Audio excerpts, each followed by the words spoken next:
বাতিল বলে গণ্য হলো। আর হাইকোর্ট ডিভিশনের রায়কে অবমাননা সিম্বল উপর ভিত্তি করে দেওয়া হয়েছিল, সেই ছুটিটাকে অগ্রাহ্য করা হয়েছে রায়কে। আর গোটা কথাটাকে আন্ডার আর্টিকেল 104 যে সার্টিফিকেটটি আমি বলেছিলাম আগে আপনাদেরকে বলে আসছি, অ্যাপিলেট ডিভিশন আর্টিকেল 104 অনুযায়ী গোটা কথার একটি চূড়ান্ত সমাধান দিয়েছে।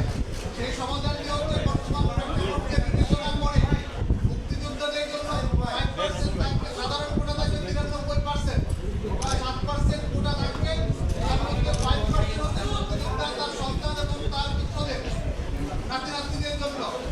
আর 1% হচ্ছে নৃগোষ্ঠী যারা রয়েছে, ক্ষুদ্র নৃগোষ্ঠী তাদের জন্য।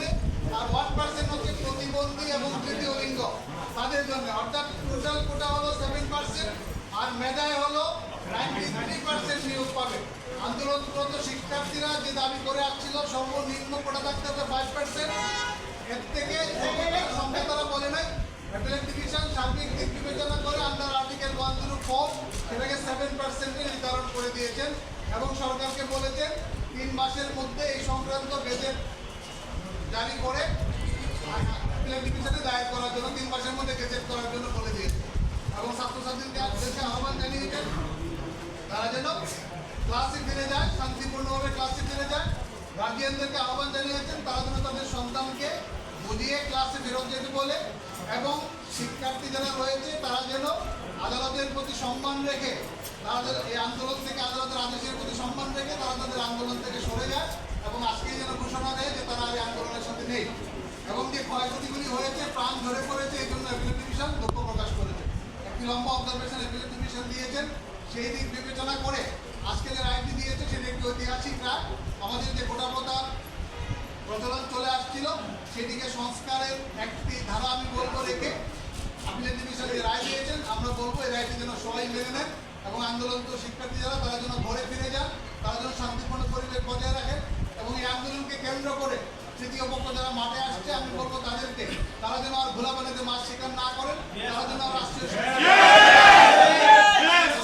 এই ভোলা পানিতে মাছ শিকার করার যে প্রবণতা, তারা কোমলমতি শিক্ষার্থীদেরকে ভুল বুঝিয়ে তারা তাদের সরকার পতনের আন্দোলনের হাতিয়ার হিসেবে ব্যবহার করা যে অসৎ উদ্দেশ্য এবং অসৎ প্রবণতা, তার থেকে যেন তারা ফিরে যায় সেই আহ্বান আমি তাদেরকে জানাবো।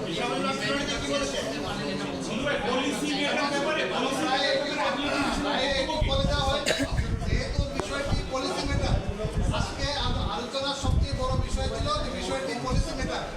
3টা আর্গুমেন্ট ছিল। পলিসি মেটার হওয়ার কারণে হাইকোর্ট ডিভিশন সরকারের পলিসি মেটার বিষয়ে কোনো রায় দিতে পারে না। কিন্তু আজকে অ্যাপিলেট ডিভিশন 104 ধারা অবলম্বন করে যে নির্দেশনা দিয়েছেন, সেখানে কিন্তু আবার এক্সিকিউটিভকে বলে দিয়েছেন যে পরবর্তীতে তারা ইচ্ছা করলে কোটা পরিবর্তন এবং সংস্কার করতে পারবে। এই রায় কোনো বাধা হয়ে দাঁড়াবে না।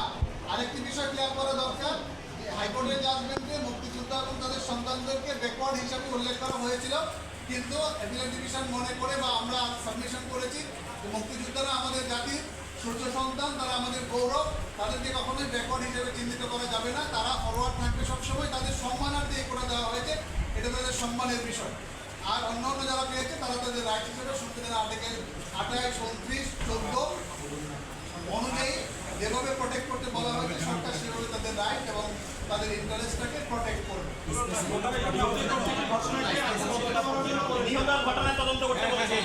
নিহতের যে ঘটনা হয়েছে সেই ঘটনার তদন্তের কথা বলা হয়েছে।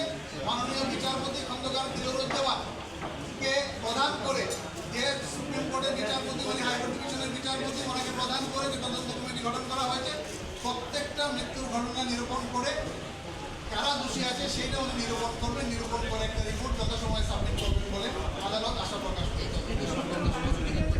এবং তদন্ত কাজে সরকারকে সহযোগিতা করার জন্য সার্টিফিকেট কপি আমরা দ্রুতই পেয়ে যাবো। বিশেষ করে অপারেটিভ পার্টের সার্টিফিকেট কপি আমরা 1 সপ্তাহের মধ্যে বা তারও কম সময় 2-3 দিনের মধ্যে পেয়ে যাবো। পুরো জাজমেন্ট পেতে আমাদের একটু সময় লাগে। বাংলাদেশের কোটা সিস্টেম এখন খুবই পরিষ্কার। 93% সাধারণ কোটা, 5% আর 5% মুক্তিযোদ্ধা তার সন্তান তার নাতি-নাতনি, আর 1% ক্ষুদ্র নৃগোষ্ঠী, আর 1% হচ্ছে প্রতিবন্ধী এবং তৃতীয় লিঙ্গ। সরকারকে যে স্বাধীনতা দিল সেটা কিন্তু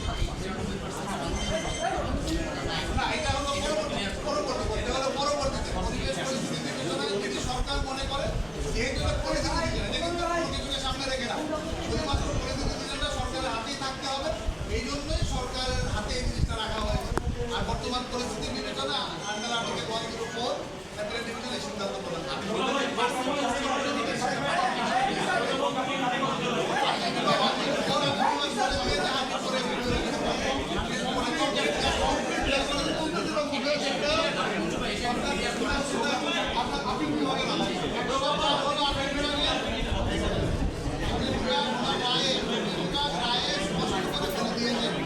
বর্তমান প্রিভেইলিং সিচুয়েশনে to do complete justice under article 104 of the constitution, exactly এই কথাটা অ্যাপ্লিকেশন বলেছেন, তারা এই গোটা জায়গাটাকে নির্ধারণ করে দিয়েছে এবং যে দাবিগুলি ছিল উভয় পক্ষ থেকে সংস্কারের, এবং উনি হাস্যরসাত্মকভাবে এটাও বলেছিলেন, ইনভাইট করেছিলেন যারা আর্গুমেন্ট করার জন্য শিক্ষার্থীর পক্ষ থেকে, তারাও এই আর্গুমেন্টই করেছে তারা সংস্কার চায়, আমিও বলেছি সংস্কার চাই।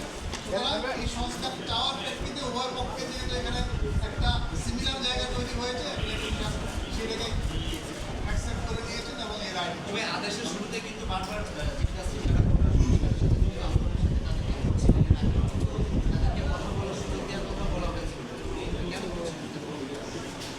যেহেতু তারা ইন্টারেস্ট প্রকাশ করেছিল, এর আগেও বলেছিলেন এবং সকালবেলায় কয়েকজন বলেছিল তারা আসবে আদালতে, এই কারণে উনি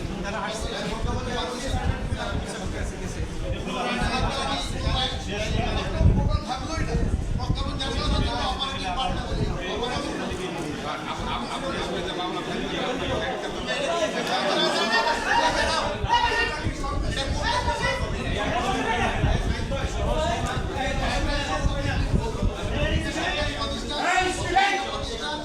আধা সরকারি প্রতিষ্ঠান আধা স্বায়ত্তশাসিত প্রতিষ্ঠান সকল